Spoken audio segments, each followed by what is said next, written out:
So in this country, it's very common for people to use glorious language to describe people of the previous generation who fought for the country's freedom against all odds, risking their lives. They fought and the nation became free. When we talk about freedom fighters, we always speak in glorious terms. But what are we going to do as a generation? This is a question mark, because we are still alive.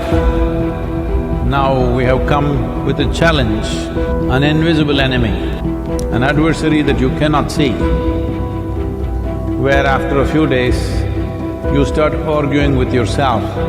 I don't think it is there, this is all a conspiracy, somebody is making money, this will happen, that will happen, already it's starting. 2 days, they want to scratch themselves they're not able to be within their homes, so they're beginning to spill their beans of madness. So they got army on the standby. I hope they don't have to walk the streets. I hope the police force will be able to manage what they need to manage. Above all, I hope we as citizens will manage this ourselves without any force. Why I'm saying this is, how the next generation will look at us could be determined by this one segment of time, the corona time. Whether we sail through this successfully or we drove ourselves into a disaster. The estimates that world bodies are making as to what can happen if it goes out of control are too horrible even to discuss. What we know now, that a new virus would emerge that would bring many parts of society to a standstill. Particularly, the World Health Organization is placing this responsibility in India's hands. Till now, we have dealt with it exceptionally well, actually. India has tremendous capacities. But from here on, it is in the hands of the citizens.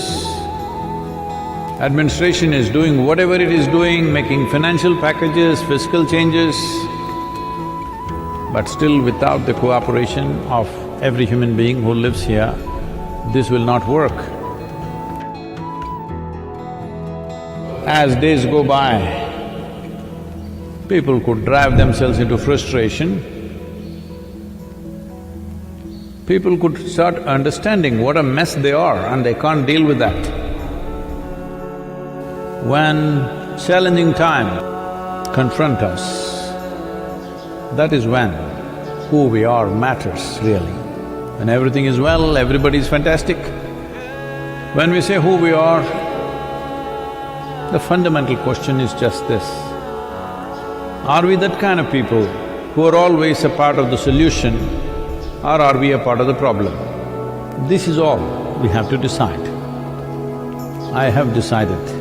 I want all of you, wherever you are, in whichever part of the country or in the world, I want all of you to take this one stance right now, in these next few weeks, which are really challenging times for humanity, particularly India, that you shall be part of the solution, not part of the problem. This commitment everybody must take.